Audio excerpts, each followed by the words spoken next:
seconds before it starts up. Stop.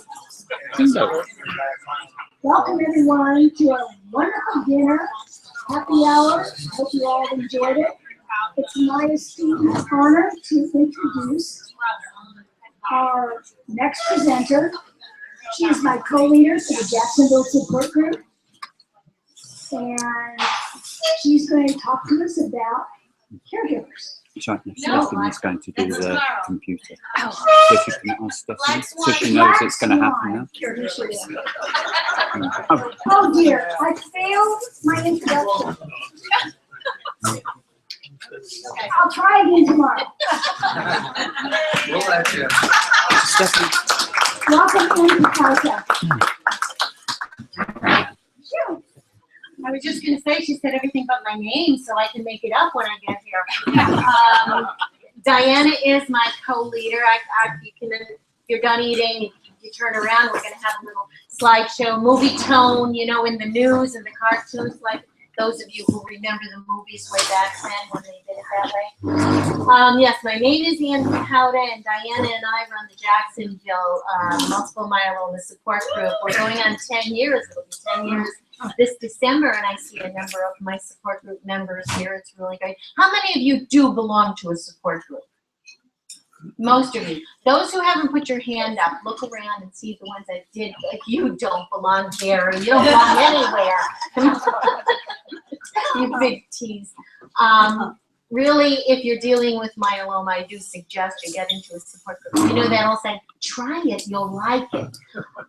It's a wonderful way to validate your feelings. If you're scared, if you're worried, you walk into that group and you meet some other people and it validates your feelings. And then you're empowered through education to take charge of your own body, your own treatment, your own medicine. It really is a wonderful thing to do. And if you don't belong to a support group or there isn't one in your area, what should they do? There you go, start one. It's as simple as can be.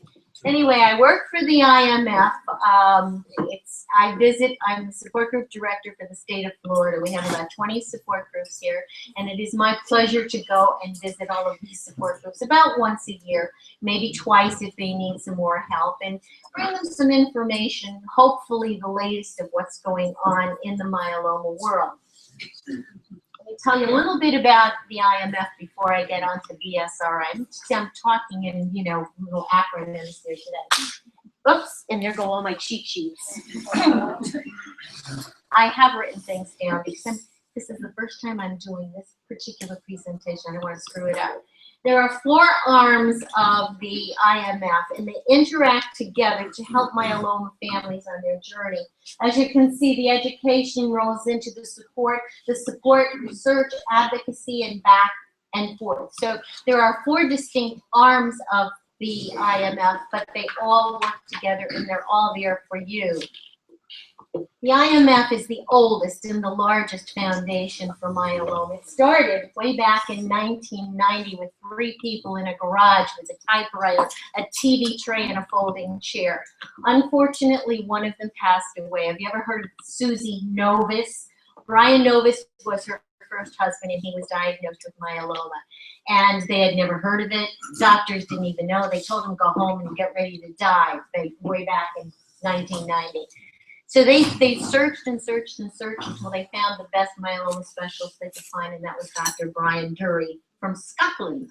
So when you think of it, in the beginning, Suzy was American, Brian Novus was South African, and Brian Dury is still Scottish. It was truly international from day one. I could do this. Now, these are some of the firsts that we started with. The very first support group was in 1991 down in the Bay Area, and of course it was in California because that's where the IMF is. Patient Family Seminar, very similar to this. We've been doing those since 1993. And research grants. The IMF is the only organization that gives junior and senior research grants to young doctors who are thinking about doing research in myeloma, and hopefully they'll stay in that field. That's where we need them, and many of them have. And in 2006, we started the Nurse Leadership Board. These are myeloma specialist nurses who help educate the support groups. Many of the support groups in Florida have had presentations from the Nurse Leadership Board. They will do a wonderful presentation, but it is remotely, so they need me. I've got to come with the with my projector and screen and my little phone with Bluetooth, and it really works well. But they're wonderful because you have a live nurse on the other end, and she can answer questions on the way. Then in 2010, the IMWG, another acronym, International Myeloma Working Group, got together, and I'll explain that a little bit further, which led to, in 2013, the Black Swan. Look at the medications that are available for you now. Starting in 2003, all you had was bortezomib. And then if you look up there in 2015, and then approved in 1 year. And there are many more in the pipeline. Now, the IMF also provides education. I have a table outside with a lot of the publications that we have. The publications are on living well with myeloma or the treatments. We have publications on all of the treatments. They're all free. You can call the IMF and get them. And we also have what is called Myeloma Today and the Myeloma Minute. The Myeloma Today is a magazine that actually comes to your house 4 times a year, and it will give you an update on Black Swan, on research, on people who are working in myeloma. And the Myeloma Minute is an electronic presentation, comes to your house once a week. And they're like little snippets of what somebody is doing that's exciting, and also what is going on in research. So both of them are very easy. You can just call the IMF and they can sign you up for that. Educational seminars, I talked about the patient family seminars. We do 4 a year. There is always one in Boca Raton because it's always full. I think we, this year it's going to be in a couple of weeks, March 17 and 18. I think we have about 220 people signed up for it. So it's always very well attended, and it's kind of like, if it ain't broke, don't fix it. So we're still going there. And the other 3 this year will be in Short Hills, New Jersey, Dallas, and Los Angeles, but they don't stay in those spots. They will go and move around the country. We also do one-day seminars called Regional Cancer Workshops. Right now there are 7 of them that are scheduled. That's where they are, and those are the dates for them. And by the time the year is over, Kelly will probably have at least 5 or 6 more that he will do. It's really a concentrated day from 9 o'clock in the morning to 3 o'clock in the afternoon. This is our info line. We have an info line of 3 very educated and informed people who can answer questions on all of those topics on the side.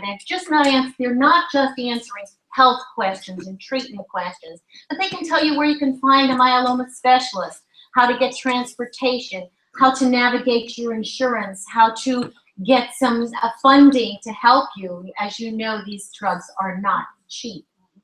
And the nice thing about it also is when Dr. Dory is in the United States, he's like, his office is right next door. So if they can't answer the question, they will get it from the source.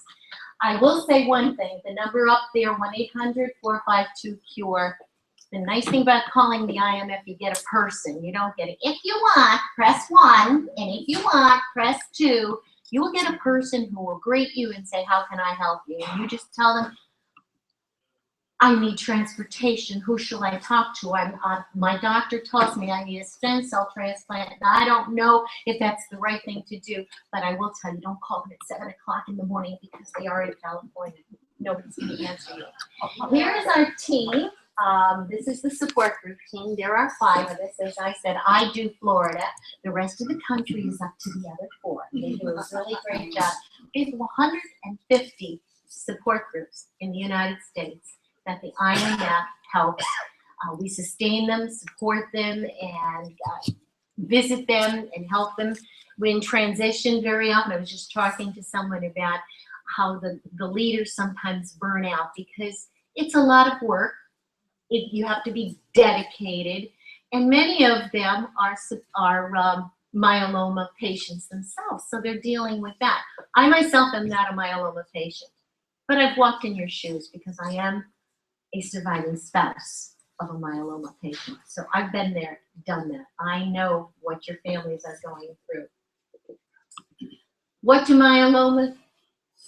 the IMF do for myeloma patients? I'm not going to read them, but there they are.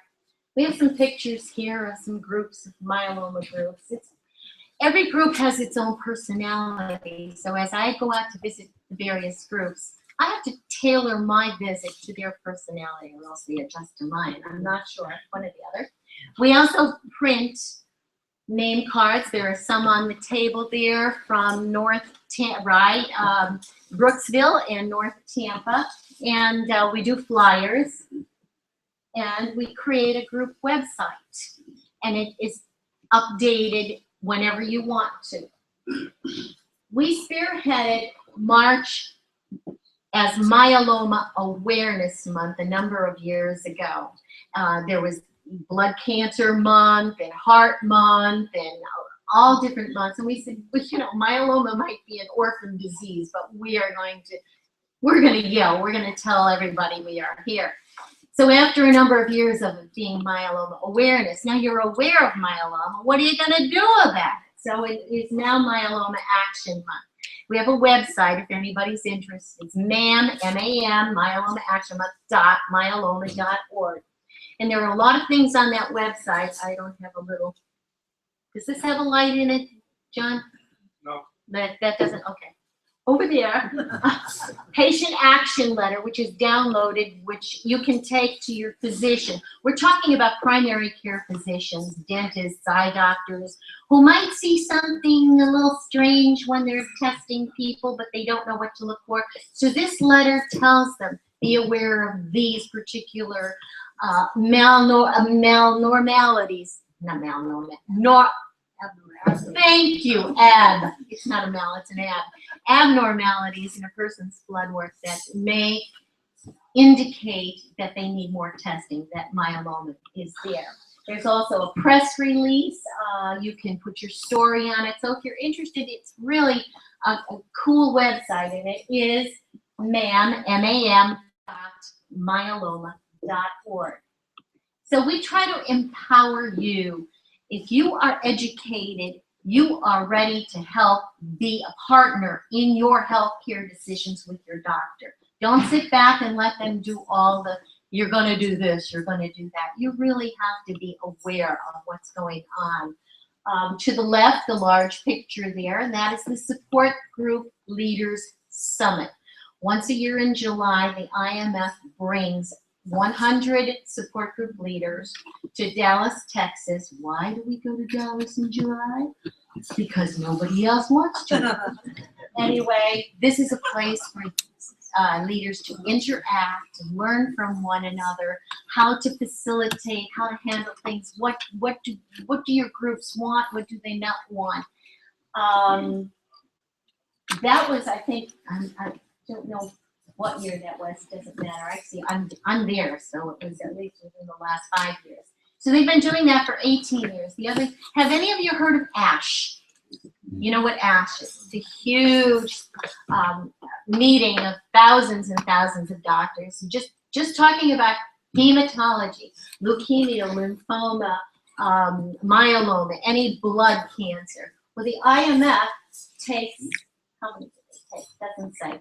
They bring some support group leaders to ASH every year. It's a big expense for them, not you. They take the support group leaders.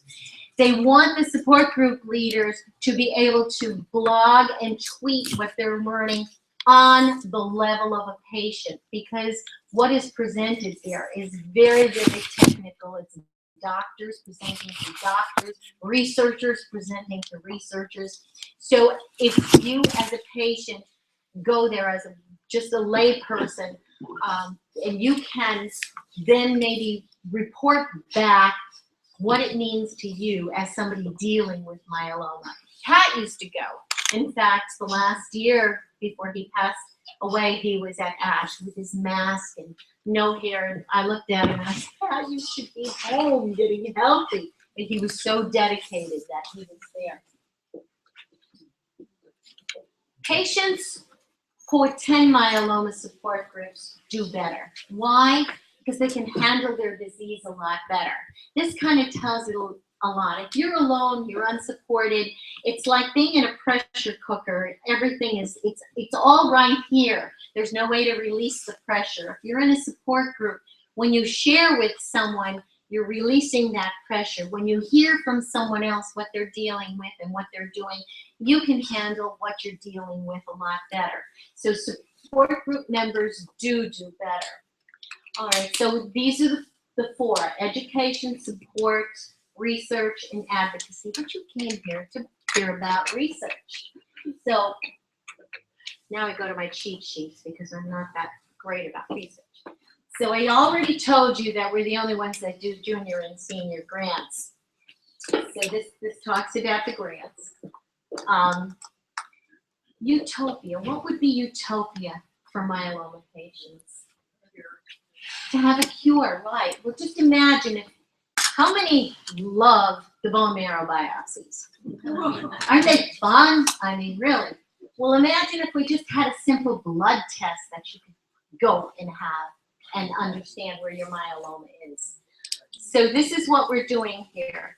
It's not that far away, Utopia. The IMF research initiatives, we're moving closer than ever. A number of years ago, the IMWG was started, and the reason it was, we had researchers in many wonderful institutes: Stanford, Dana-Farber, MD Anderson, Mayo. They're all doing their research, but they're doing it separately and they're doing it by themselves. They're not learning from one another. So I think it was in 2010 that Dr. Dury and a few other doctors said, we need to have a consortium. Let's get together and learn from one another. Maybe you know something I'm missing, maybe I know something you're missing in your research. And that is when the IMWG started, the International Myeloma, International Myeloma Working Group. Yes, it is there. Now there are over 225 global experts in the IMWG. They meet once or twice a year. Pharma is there. Here we go. So you have your pharma there, all of your pharmaceutical companies. They're talking about what they're working on and what they're trying to do. But we also have the industry partners, insurance people, the people who are underwriting different researchers.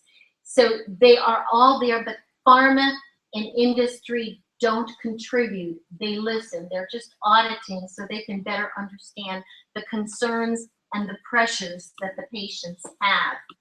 Here, oh, there we go.